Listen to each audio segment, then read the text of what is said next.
They came to us in peace. That was their first mistake. The Volari arrived in shimmering ships like daggers of light, slicing through the black veil of space. To them, it was a gesture of diplomacy, contact with a young, promising species. They offered knowledge, healing, and alliance. They never realized what they'd really found. We were the ghosts in the dark, the last monsters in a galaxy that had forgotten how to be afraid. The UNSS Artemis was the first to receive their signal, a sequence of complex harmonics layered in quantum entanglement. Translation came quickly. Curiosity, greetings, coordinates. The message was polite, almost reverent. The Volari had watched us for years, they said, impressed by how rapidly we clawed our way from mud huts to orbiting space stations in mere centuries. We were, they whispered, exemplars of adaptive intelligence. But that wasn't what they really meant. They meant dangerous. The diplomatic delegation was dispatched within weeks. A sleek vessel carrying 12 of Earth's finest, scientists, linguists, an ambassador, and a pair of elite operators for security. Standard procedure. What wasn't standard was a classified payload embedded in the hull, a full AI-cored black box, and atmospheric pathogen filters calibrated not for human biology, but for detecting alien ones, because someone had gotten the other message, the one hidden inside the data stream. 3 milliseconds of signal distortion, a frequency spike imperceptible to most receivers, unless you were listening for it. Hidden there was a second set of coordinates, inside an ancient dwarf galaxy long abandoned by stars. And one phrase, broken, corrupted, but unmistakable: they are not what they seem. The Volari homeworld was beautiful. Too beautiful. Symmetrical landscapes, seamless architecture, skies painted in impossible blues, like a place designed not to be real. It unsettled the crew from the moment they landed. Trees rustled in a wind that never touched their faces. The cities were full of art, but no litter. Music echoed from invisible sources. Every Volari wore the same serene expression, as if joy had been hard-coded into their bones. 2 days in, Ambassador Walker vanished. They said he wandered into a temple and never came out. Offered apologies, excuses. He was overwhelmed. Choose to stay. But Walker had a wife, a son. He never would have stayed. The operators dug in, found the temple's interior layered with lead and some sort of psychic shielding. Biological readings inside dropped to 0. Then the AI flagged something chilling. The Volari weren't transmitting out, not to their own colonies, not even between cities. The planetary network was a closed loop. They weren't part of a thriving civilization. They were a tomb, the last remaining Volari. 1 billion smiles stretched over the same secret. They hadn't come to share knowledge.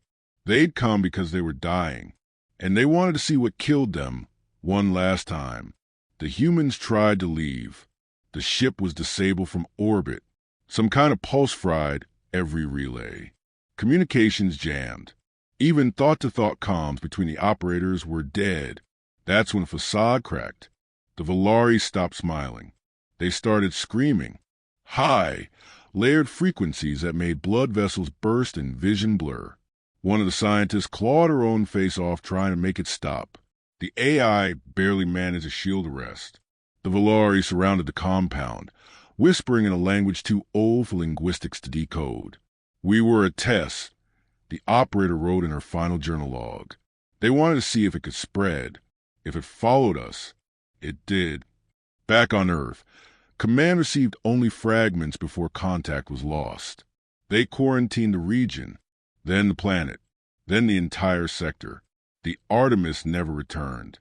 For months, silence, until something emerged from the Volari system.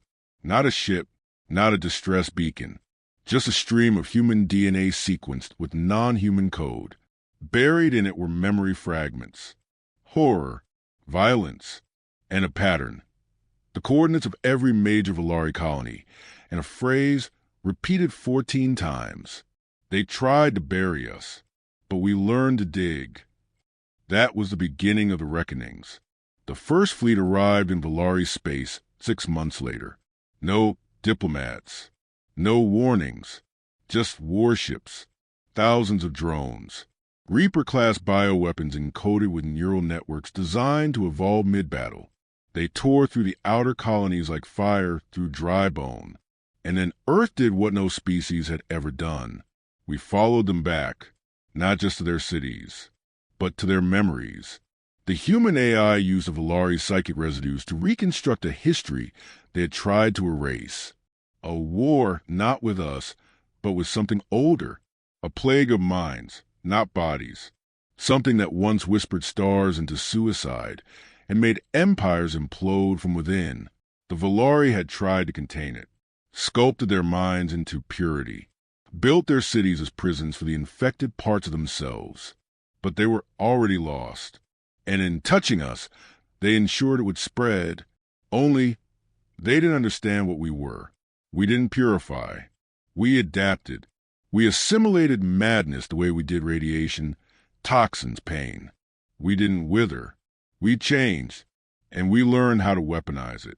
They thought first contact would be their salvation, a resurrection. Instead, it was their funeral, not just of their species, but their gods. Because whatever ancient horror had ruined them, now we fear us. One by one, the last Valari strongholds fell, not to bullets, but to silence. Human operatives who walked in alone, smiling, wearing the same grin the Valari once wore. But this time, it wasn't hollow. They'd seen it, the thing behind the veil, the mind beneath entropy. And they made it flinch. The final broadcast from the Valari throne world wasn't a scream. It was a plea. Let us die alone. Humanity never responded. We just kept marching.